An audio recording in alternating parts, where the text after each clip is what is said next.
It is certain that if Montezuma, with the large force which he had at his disposal, had fallen upon the Spaniards when they were occupying the hot and unhealthy shore of Vera Cruz, they would have been unable, in spite of the superiority of their arms and discipline, to resist such a shock. They must all have perished or been obliged to re-embark, and the fate of the New World would have been completely changed. But the decision, which formed the most salient point in the character of Cortes, was completely wanting in that of Montezuma, a prince who never could at any time adopt a resolute policy. Fresh ambassadors from the emperor had arrived at the Spanish camp, bringing to Cortes an order to quit the country, and upon his refusal, all intercourse between the natives and the invaders had immediately ceased. The situation was becoming critical, and this Cortes felt. After having overcome some hesitation which had been shown by the troops, he laid the foundations of Vera Cruz, a fortress designed to serve as a basis of operations and a shelter in case of a possible re-embarkation. He next organized a kind of civil government, a junta, as it would be called in the present day, to which he resigned the commission which had been revoked by Velázquez, and then he made the junta give him one with new provisions and more extended powers. After this, he received the envoys from the town of Zempoala, who were come to solicit his alliance and his protection against Montezuma, whose dominion they bore with impatience. Cortes was indeed fortunate in meeting with such allies so soon after landing, and not wishing to allow so golden an opportunity to slip, he welcomed the Totonacs kindly, went with them to their capital, and after having caused a fortress to be constructed at Quibislan on the seashore, he persuaded his new friends to refuse the payment of tribute to Montezuma. He took advantage of his stay at Zempoala to exhort these people to embrace Christianity, and he threw down their idols, as he had already done at Cozumel, to prove to them the powerlessness of their gods. Meanwhile, a plot had been forming in his own camp, and Cortes, feeling convinced that as long as there remained any way of returning to Cuba, there would be constant lukewarmness and discontent among his soldiers, caused all his ships to be run aground, under the pretext of their being in too shattered a condition to be of any further use. This was an unheard-of act of audacity, and one which forced his companions either to conquer or to die. Having no longer anything to fear from the want of discipline of his troops, Cortes set out for Zempoala on the 16th of August, with 500 soldiers, 15 horses, and 6 field cannon, and also 200 Indian porters, who were intended to perform all menial offices. The little army soon reached the frontiers of the small republic of Tlaxcala, of which the fierce inhabitants, impatient of servitude, had long been engaged in strife with Montezuma. Cortes flattered himself that his oft-proclaimed intention of delivering the Indians from the Mexican yoke would induce the Tlaxcalans to become his allies and at once to make common cause with him. He therefore asked for leave to cross their territory on his way to Mexico, but his ambassadors were detained, and as he advanced into the interior of the country, he was harassed for 14 consecutive days and nights by continual attacks from several bodies of Tlaxcalans, amounting in all to 30,000 men, who displayed a bravery and determination such as the Spaniards had never yet seen equaled in the New World. But the arms possessed by these brave men were very primitive. What could they effect with only arrows and lances tipped with obsidian or fish bones, stakes hardened in the fire, wooden swords, and above all, with an inferior system of tactics? When they found that each encounter cost them the lives of many of their bravest warriors, while not a single Spaniard had been killed, they imagined that these strangers must be of a superior order of beings, while they could not tell what opinion to form of men who sent back to them the spies taken in their camp, with their hands cut off, and who yet after each victory not only did not devour their prisoners, as the Aztecs would have done, but released them, loading them with presents and proposing peace. Upon this, the Tlaxcalans declared themselves vassals of the Spanish crown, and swore to assist Cortes in all his expeditions, while he on his side promised to protect them against their enemies. It was time that peace should be made, for many of the Spaniards were wounded or ill, and all were worn out with fatigue, but the entry in triumph into Tlaxcala, where they were welcomed as supernatural beings, quickly made them forget their sufferings. After 20 days of repose in this town, Cortes resumed his march towards Mexico, having with him an auxiliary army of 6,000 Tlaxcalans. He went first to Calula, a town regarded as sacred by the Indians and as the sanctuary and favored residence of their deities. Montezuma felt much satisfaction in the advance of the Spaniards to this town, either from the hope that the gods would themselves avenge the desecration of their temples, or that he thought a rising and massacre of the Spaniards might be more easily organized in this populous and fanatical town. Cortes had been warned by the Tlascalans that he must place no trust in the protestations of friendship and devotion made by the Calulans. However, he took up his quarters in the town, considering that he would lose his prestige if he showed any signs of fear.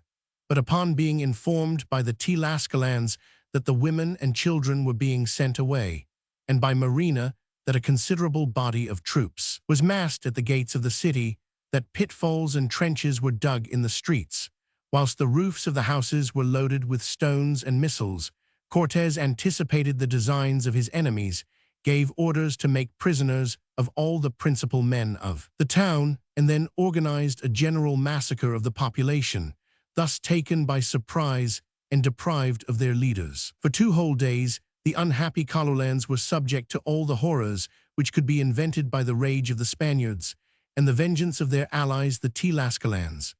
A terrible example was made, 6,000 people being put to the sword, temples burned to the ground, and the town half destroyed, a work of destruction well calculated to strike terror into the hearts of Montezuma and his subjects. Lake of Mexico. Lake of Mexico.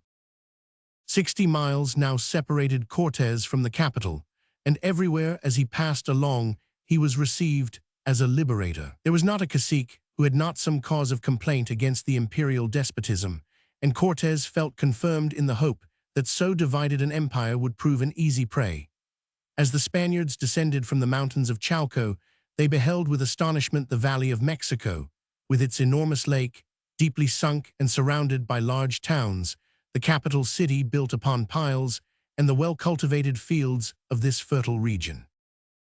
Cortes did not trouble himself about the continued tergiversations of Montezuma, who could not make up his mind to the last moment whether he would receive the Spaniards as friends or enemies. The Spanish general advanced along the causeway which leads to Mexico across the lake, and was already within a mile of the town, when some Indians, who, from their magnificent costume were evidently of high rank, came to greet him and to announce to him the approach of the emperor. Montezuma soon appeared, borne upon the shoulders of his favorites in a kind of litter adorned with gold and feathers, while a magnificent canopy protected him from the rays of the sun. As he advanced, the Indians prostrated themselves before him, with their heads downwards, as though unworthy even to look at their monarch. This first interview was cordial, and Montezuma himself conducted his guests to the abode which he had prepared for them. It was a vast palace, surrounded by a stone wall and defended by high towers. Cortes immediately took measures of defense and ordered the cannon to be pointed upon the roads leading to the palace. At the second interview, magnificent presents were offered both to the general and soldiers. Montezuma related that according to an old tradition, the ancestors of the Aztecs had arrived in the country under the leadership of a man of white complexion and bearded like the Spaniards. After laying the foundations of their power, he had embarked upon the ocean, promising them that one day his descendants would come to visit them and to reform their laws. And if, as Montezuma said, he now received the Spaniards rather as fathers than as foreigners, it was because he felt convinced that in them he beheld the descendants of his people's ancient chief, and he begged them to regard themselves as the masters of his country. The following days were employed in visiting the town, which appeared to the Spaniards as larger, more populous, and more beautiful than any city which they had hitherto seen in America. Its distinguishing peculiarity consisted in the causeways which formed a means of communication with the land, and which were cut through in various places to allow a free passage to vessels sailing on the waters of the lake. Across these openings were thrown bridges which could be easily destroyed. On the eastern side of the town, there was no causeway and no means of communication with the land except by canoes. This arrangement of the town of Mexico caused some anxiety to Cortes, who saw that he might be at any moment blockaded in the town without being able to find means of egress. He determined, therefore, to prevent any seditious attempt by securing the person of the emperor and using him as a hostage. The following news which he had just received furnished him with an excellent pretext. Qualpopoca, a Mexican general, had attacked the provinces which had submitted to the Spaniards, and Escalante and 7 of his soldiers had been mortally wounded. Besides this, a prisoner had been beheaded and the head carried from town to town, thus proving that the invaders could be conquered and were nothing more than ordinary mortals. Cortés profited by these events to accuse the emperor of perfidy. He declared that although Montezuma appeared friendly to him and to his soldiers, it was only that he might wait for some favorable opportunity to treat them in the same manner as Escalante, a proceeding quite unworthy of a monarch, and very different from the confidence which Cortés had shown in coming, as he had done, to visit him. He went on to say that if the suspicions of the Spaniards were not justified, the emperor could easily exonerate himself by having Qualpopoca punished, and finally, to prevent the recurrence of aggressions which could but destroy the existing harmony, and to prove to the Mexicans that he harbored no ill design against the Spaniards, Montezuma could not do otherwise than come to reside amongst them. It may be easily imagined that the emperor was not very ready to decide upon this course, but was at last obliged to give in to the violence and threats of the Spaniards. Upon announcing his resolution to his subjects, he was made to assure them several times over that he put himself into the hands of the Spaniards of his own free will. These words were needed to calm the Mexicans, who threatened to make an attack upon the foreigners. The success of Cortés in this bold scheme was quite beyond his expectations. Qualpopoca, with his son and 5 of the chief ringleaders in the revolt, were seized by the Mexicans and brought before a Spanish tribunal, which was at the same time judge and prosecutor. The Indians were condemned and burnt alive. Not content with having punished men who had committed no crime, but that of executing the orders of their emperor, and of opposing an armed resistance to the invasion of their country, Cortés imposed a new humiliation upon Montezuma in placing fetters upon his feet, under the pretext that the culprits in their last moments had made accusations against him. For 6 months, the conquistador exercised the supreme government in the name of the emperor, now reduced to a puppet show of authority. Cortés changed the governors who displeased him, collected the taxes, presided over all the details of the administration, and sent Spaniards into the various provinces of the empire with orders to examine their productions, and to take particular notice of the mining districts and the processes in use for collecting gold.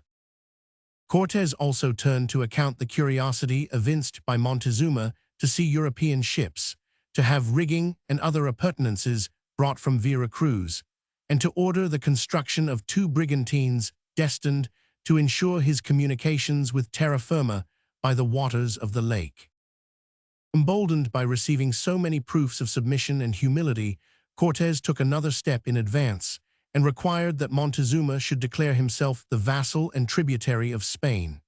The act of fidelity and homage was accompanied, as may be easily imagined, with presents both rich and numerous, as well as by a heavy tax which was levied without much difficulty. The opportunity was now taken to gather together everything in gold and silver which had been extorted from the Indians, and to melt them down, except certain pieces which were kept as they were, on account of the beauty of the workmanship. The whole did not amount to more than 600,000 pesos, or 100,000 L.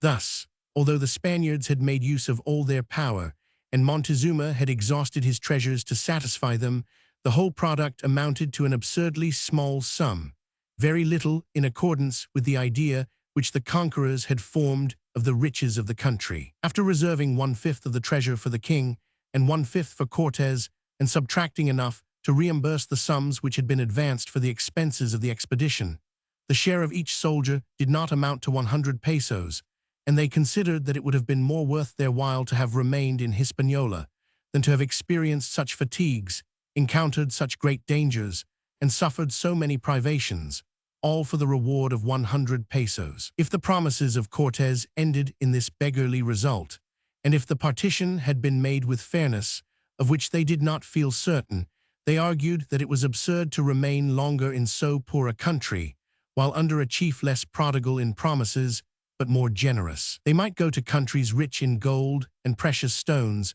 where brave warriors would find an adequate compensation for their toils. So murmured these greedy adventurers, some accepting what fell to their share while fuming over its small amount, others disdainfully refusing it. Cortés had succeeded in persuading Montezuma to conform to his will in everything which concerned politics, but it was otherwise in regard to religion. He could not persuade him to change his creed, and when Cortés wished to throw down the idols, as he had done at Zempoalla, a tumult arose which would have become very serious had he not immediately abandoned his project. From that time the Mexicans, who had offered scarcely any resistance to the subjugation and imprisonment of their monarch, resolved to avenge their outraged deities, and they prepared a simultaneous rising against the invaders. It was at this juncture, when the affairs in the interior seemed to be taking a less favorable turn, that Cortés received news from Vera Cruz that several ships were cruising off the harbor. At first he thought this must be a fleet sent to his aid by Charles V, in answer to a letter which he had sent to him on the 16th of July, 1519, by Puerto Carrero and Montijo. But he was soon undeceived, and learnt that this expedition was organized by Diego Velázquez, who knew by experience how lightly his lieutenant could shake off all dependence upon him. He had sent this armament with the object of deposing Cortés from his command, of making him a prisoner, and of carrying him off to Cuba, where he would be speedily placed upon his trial. The fleet thus sent was under the command of Pamphilo de Narvaez. It consisted of 18 vessels and carried 80 horse soldiers and infantry, of whom 80 were musketeers, 120 crossbowmen, and 12 cannons. Narvaez disembarked without opposition near to the fort of San Juan de Loa, but upon summoning the governor of Vera Cruz, Sandoval, to give up the town to him, Sandoval seized the men who were charged with the insolent message and sent them off to Mexico, where Cortés at once released them, and then gained from them circumstantial information as to the forces and the projects of Narvaez. The personal danger of Cortés at this moment was great. The troops sent by Velázquez were more numerous and better furnished with arms and ammunition than were his own. But his deepest cause of anxiety was not the possibility of his own condemnation and death. It was the fear lest all fruit of his efforts might be lost, and the knowledge of the hurtfulness of these dissensions to his country's cause. The situation was a critical one, but after mature reflection and the careful weighing of arguments for and against the course he meditated, Cortés determined to fight, even at a disadvantage, rather than to sacrifice his conquests and the interests of Spain. Before proceeding to this last extremity, he sent his chaplain Olmedo to Narvaez, but he was very ill received, and saw all his proposals for an accommodation disdainfully rejected. Olmedo met with more success amongst the soldiers, who most of them knew him, and to whom he distributed a number of chains, gold rings, and other jewels, which were well calculated to give them a high idea of the riches of the conqueror. But when Narvaez heard of what was going on, he determined not to leave his troops any longer exposed to temptation. He set a price upon the heads of Cortés and his principal officers, and advanced to the encounter. Cortés, however, was too skillful to be enticed into giving battle under unfavorable circumstances. He temporized and succeeded in tiring out Narvaez and his troops, who retired to Zempoalla. Then Cortés, having taken his measures with consummate prudence, and the surprise and terror of a nocturnal attack, which he organized compensating for the inferiority of his troops, he made prisoners of his enemy and all his soldiers, his own loss amounting to but 2 men. Conqueror treated the vanquished well, and gave them the choice between returning to Cuba or remaining to share his fortune. This latter proposal, backed up as it was by gifts and promises, appeared so seductive to the new arrivals that Cortés found himself at the head of 1,000 soldiers, the day after he had been in danger of falling into the hands of Narvaez. This rapid change of fortune was turned to the greatest advantage by the skillful diplomacy of Cortés, who hastened to return to Mexico. The troops whom he had left there under the command of Alvarado to guard the emperor and the treasure were reduced to the last extremity by the natives, who had killed or wounded a great number of soldiers, and who kept the rest in a state of close blockade, while threatening them constantly with a general assault. It must be confessed that the imprudent and criminal conduct of the Spaniards, and notably the massacre of the most distinguished citizens of the empire during a fete, had brought about the rising which they dreaded and which they had hoped to prevent. After having been joined by 2,000 Tlascalans, Cortés pressed forward by forced marches towards the capital, where he arrived in safety and found that the Indians had not destroyed the bridges belonging to the causeways and dikes, which joined Mexico to the land. In spite of the arrival of this reinforcement, the situation did not improve. Each day it was necessary to engage in new combats and to make sorties to clear the avenues leading to the palace occupied by the Spaniards. Cortés now saw but too plainly the mistake which he had made in shutting himself up in a town where his position might be stormed at any moment, and from which it was so difficult to extricate himself. In this difficulty he had recourse to Montezuma, who, by virtue of his authority and of the prestige which still clung to him, could appease the tumult, give the Spaniards some respite, and enable them to prepare for their retreat. But when the unfortunate emperor, now become a mere toy in the hands of the Spaniards, appeared upon the walls decked out with regal ornaments, and implored his subjects to cease from hostilities, murmurs of discontent arose, and threats were freely uttered. Hostilities began afresh, and before the soldiers had time to protect him with their shields, Montezuma was pierced with arrows and hit upon the head by a stone which knocked him down. At this sight the Indians, horrified at the crime which they had just committed, at once ceased fighting and fled in all directions, while the emperor, understanding but too late all the baseness of the part which Cortés had forced him to play, tore off the bandages which had been applied to his wounds, and refusing all nourishment, he died cursing the Spaniards. Death of Montezuma. Death of Montezuma. After so fatal an event, there was no more room to hope for peace with the Mexicans, and it became necessary to retire in haste, and at whatever cost, from a town in which the Spaniards were threatened with blockade and starvation. For this retreat, Cortés was preparing in secret.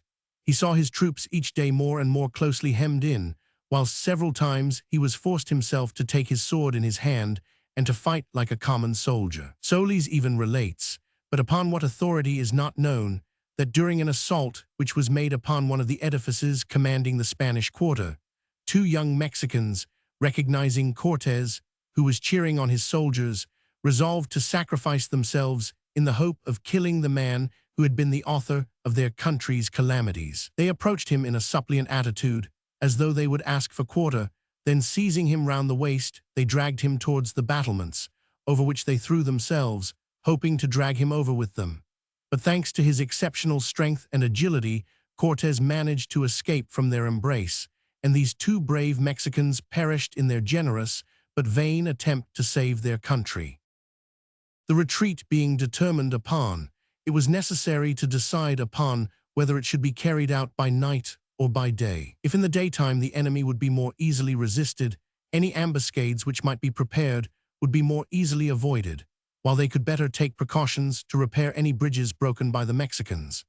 On the other hand, it was known that the Indians will seldom attack an enemy after sunset, but what really decided Cortés in favor of a nocturnal retreat was that a soldier who dabbled in astrology had declared to his comrades that success was certain if they acted in the night.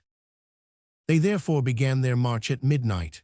Besides the Spanish troops, Cortés had under his orders detachments from Tlascala, Zempoala, and Calula, which, notwithstanding the serious losses which had been sustained, still number men. Sandoval commanded the vanguard, and Cortés the center, where were the cannon, baggage, and prisoners, amongst whom were a son and 2 daughters of Montezuma.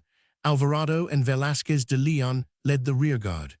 With the army was carried a flying bridge, which had been constructed to throw over any gaps there might be in the causeway. Scarcely had the Spaniards debouched upon the dike leading to Tacuba, which was the shortest of all, when they were attacked in front, flank, and rear by solid masses of the enemy, whilst from a fleet of numberless canoes, a perfect hailstorm of stones and missiles fell upon them. Blinded and amazed, the Allies knew not against whom to defend themselves first. The wooden bridge sank under the weight of the artillery and fighting men. Crowded together upon a narrow causeway where they could not use their firearms, deprived of their cavalry who had not room to act, mingled with the Indians in a hand-to-hand combat, not having strength to kill, and surrounded on all sides, the Spaniards and their allies gave way under the ever-renewed numbers of the assailants. Officers and soldiers, infantry and cavalry, Spaniards and Tlascalans were confounded together. Each defended himself to the best of his ability, without caring about discipline or the common safety. All seemed lost, when Cortes with 100 men succeeded in crossing the breach in the dike upon the mass of corpses which filled it up. He drew up his soldiers in order as they arrived, and putting himself at the head of those least severely wounded, plunged wedge fashion into the melee, and succeeded in disengaging from it a portion of his men.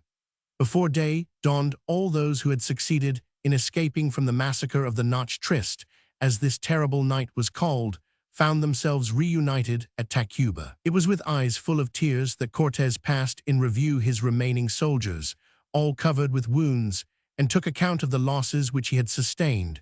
4,000 Indians, Tlascalans, and Calolans, and nearly all the horses were killed. All the artillery and ammunition, as well as the greatest part of the baggage, were lost, and amongst the dead were several officers of distinction, Velázquez de Leon, Salcedo, Morla, Lares, and many others. One of those most dangerously hurt was Alvarado, but not one man, whether officer or soldier, was without a wound. The fugitives did not delay at Tacuba, and by accident they took the road to Tlaxcala, where they did not know what reception might await them. Ever harassed by the Mexicans, the Spaniards were again obliged to give battle upon the plains of Otumba to a number of warriors, whom some historians reckon at 200,000. Thanks to the presence of some cavalry soldiers who still remained to him, Cortes was able to overthrow all who were in front of him, and to reach a troop of persons whose high rank was easily discerned by their gilded plumes and luxurious costumes, amongst whom was the general bearing the standard. Accompanied by some horsemen, Cortes threw himself upon this group and was fortunate enough, or skillful enough, to overturn by a lance thrust the Mexican general, who was then dispatched by the sword by a soldier named Juan de Salamanca. From the moment when the standard disappeared, the battle was gained, and the Mexicans, panic-stricken, fled hastily from the field of battle. Never had the Spaniards incurred greater danger, says Prescott, and had it not been for the lucky star of Cortes, not one would have survived to transmit to posterity the history of the sanguinary battle of Otumba. The booty was considerable, and sufficed in part to indemnify the Spaniards for the loss they had sustained in leaving Mexico, for this army which they had just defeated was composed of the principal warriors of the nation, who, having been quite confident of success, had adorned themselves with their richest ornaments. Cortes at the Battle of Otumba. Cortes at the Battle of Otumba. The day after the battle, the Spaniards entered the territory of Tlaxcala. Bernal Diaz says, "I shall now call the attention of curious readers to the fact that when we returned to Mexico to the relief of Alvarado, we were in a men, including in that number 97 horsemen, 80 crossbowmen, and the same number armed with carbines. Besides, we had more than 2,000 Tlascalans and much artillery. Our second entry into Mexico took place on St. John's Day, 1520.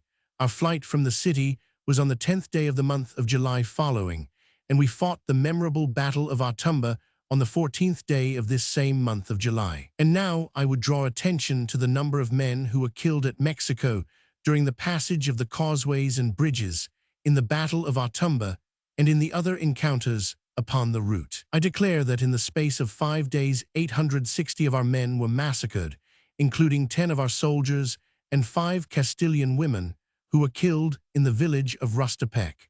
We lost besides 1,200 Tlascalans during the same time. It is to be noticed also that if the number of dead in the troop of Narvaez were greater than in the troop of Cortes, it was because the former soldiers set out on the march laden with a quantity of gold, the weight of which hindered them from swimming and from getting out of the trenches. The troops with Cortes were reduced to 440 men, with 20 horses, 12 crossbowmen, and 7 carabineers. They had not a single charge of gunpowder. They were all wounded, lame, or maimed in the arms. It was the same number of men that had followed Cortes when he first entered Mexico, but how great a difference was there between that conquering troop and the vanquished soldiers who now quitted the capital. As they entered the Tlascalan territory, Cortes recommended his men, and especially those of Narvaez, not to do anything which could vex the natives, the common safety depending upon not irritating the only allies which remained to them. Happily, the fears which had arisen as to the fidelity of the Tlascalans proved groundless. They gave the Spaniards a most sympathizing welcome, and their thoughts seemed to be wholly bent upon avenging the death of their brothers massacred by the Mexicans. While in their capital, Cortes heard of the loss of 2 more detachments, but these reverses, grave as they were, did not discourage him. He had under his orders troops inured to war and faithful allies. Vera Cruz was intact. He might once more reckon upon his good fortune. Before undertaking a new campaign or entering upon another siege, help must be sought and preparations made, and with these objects in view, the general set to work.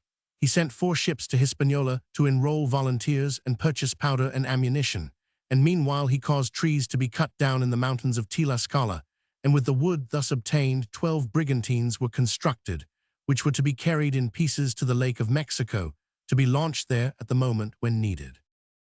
After suppressing some attempts at mutiny amongst the soldiers, in which those who had come with Narvaez were the most to blame, Cortes again marched forwards, and, with the help of the Tlascalans, first attacked the people of Tepica and of other neighboring provinces, a measure which had the advantage of exercising anew his own troops in war and of training his allies. While this was going on, 2 brigantines bringing ammunition and reinforcements fell into the hands of Cortes. These ships had been sent to Narvaez by Velázquez in ignorance of his misadventures. At this time, also some Spaniards sent by Francis de Garay, governor of Jamaica, joined the army. In consequence of these reinforcements, the troops with Cortes, after he had rid himself of several partisans of Narvaez with whom he was dissatisfied, amounted to 500 infantry, of whom 80 carried muskets and 40 horse soldiers. With this small army, and with 1,000 Tlascalans, Cortes set out once more for Mexico on the 28th of December, 1520, 6 months after he had been forced to abandon the city. This campaign had for its theater countries already described, and must therefore be passed over somewhat rapidly here, notwithstanding the interest attaching to it. To enter fully into the history of the conquest of Mexico would not be in accordance with the primary object of this work. After the death of Montezuma, his brother Cuitlahuaca was raised to the throne, and he adopted all the measures of precaution compatible with Aztec strategic science. But he died of the smallpox, the sad gift of the Spaniards to the New World, at the very moment when his brilliant qualities of foresight and bravery were the most needed by his country. His successor was Guatemazin, the nephew of Montezuma, a man distinguished by his talents and courage. Cortes had no sooner entered the Mexican territory than fighting began. He speedily captured the town of Tezcuco, which was situated at 20 miles distance, upon the edge of the great central lake, that lake upon whose waters the Spaniards were to see an imposing flotilla floating 3 months later. At this time, a fresh conspiracy, which had for its object the assassination of Cortes and his principal officers, was discovered, and the chief culprit executed. At this moment fate seemed in every way to smile upon Cortes.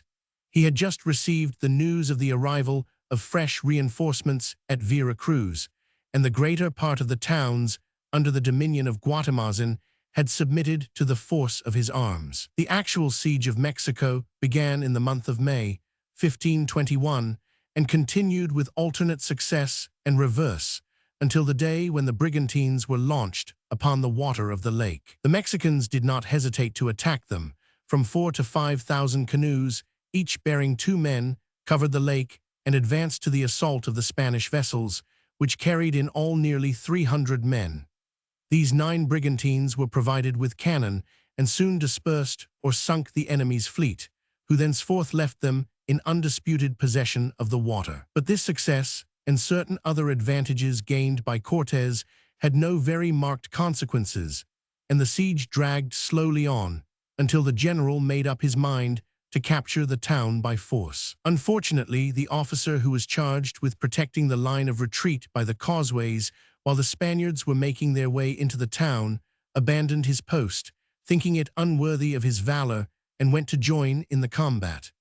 Guatemazin was informed of the fault which had been committed, and at once took advantage of it. His troops attacked the Spaniards on all sides with such fury that numbers of them were killed in a short time, while 62 of the soldiers fell alive into the hands of the Mexicans, a fate which Cortés, who was severely wounded in the thigh, narrowly escaped sharing. During the night following, the great temple of the war god was illuminated in sign of triumph, and the Spaniards listened in profound sadness to the beating of the great drum.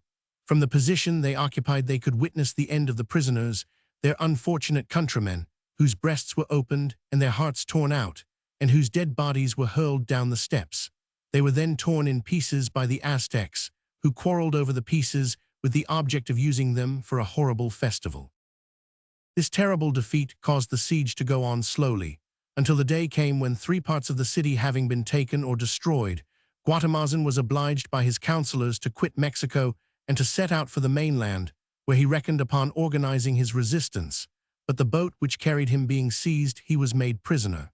In his captivity, he was destined to display much greater dignity and strength of character than his uncle Montezuma had done. From this time, all resistance ceased, and Cortés might take possession of the half-destroyed capital. After a heroic resistance, in which 120,000 Mexicans, according to some accounts, but 240,000 according to others, had perished, after a siege which had lasted not less than 70 days, Mexico, and with the city all the rest of the empire, succumbed. Less indeed to the blows dealt against it by the Spaniards than to the long-standing hatred and the revolts of the subjugated people, and to the jealousy of the neighboring states, fated soon to regret the yoke which they had so deliberately shaken off. Contempt and rage soon succeeded amongst the Spaniards to the intoxication of success. The immense riches upon which they had reckoned either had no existence, or they had been thrown into the lake. Cortés found it impossible to calm the malcontents, and was obliged to allow the emperor and his principal minister to be put to the torture. Some historians, and notably Gamarra, report that whilst the Spaniards were stirring the fire which burnt below the gridiron upon which the 2 victims were extended, the minister turned his head towards his master and apparently begged him to speak in order to put an end to their tortures, but that Guatemazin reproved this single moment of weakness by these words, "And am I assisting at some pleasure, or am I in the bath?" An answer which has been poetically changed into, "And do I lie upon roses?" The Spaniards stir the fire burning below the gridiron. The Spaniards stir the fire burning below the gridiron. The historians of the conquest of Mexico have usually stopped short at the taking of Mexico, but it remains for us to speak of some other expeditions undertaken by Cortés with different aims, but which resulted in casting quite a new light upon some portions of Central America. Besides, we could not leave this hero, who played so large a part in the history of the New World and in the development of its civilization, without giving some details of the end of his life. With the fall of the capital was involved, properly speaking, that of the Mexican Empire. If there was still some resistance, as notably there was in the province of Oaxaca, it was of an isolated character, and a few detachments of troops sufficed to reduce to submission the last remaining opponents of the Spaniards, terrified as the Mexicans were by the punishments which had been dealt out to the people of Panuco, who had revolted. At the same time, ambassadors were sent by the people of the distant countries of the empire to convince themselves of the reality of that wonderful event, the taking of Mexico, to behold the ruins of the abhorred town, and to tender their submission to the conquerors. Cortés was at length confirmed in the position he held after incidents which would take too long to relate, and which caused him to say, "It has been harder for me to fight against my countrymen than against the Aztecs." It now remained to him to organize the conquered country, and he began by establishing the seat of government at Mexico, which he rebuilt. He attracted Spaniards to the city by granting them concessions of lands, and the Indians by allowing them at first to remain under the authority of their native chiefs, although he speedily reduced them all, except the Tlascalans, to the condition of slaves by the vicious system of repartimientos in vogue in the Spanish colonies. But if it is justifiable to reproach Cortés with having held cheaply the political rights of the Indians, it must be conceded that he manifested the most laudable solicitude for their spiritual well-being. To further this object, he brought over some Franciscans, who by their zeal and charity in a short time gained the veneration of the natives, and in a space of 20 years brought about the conversion of the whole population.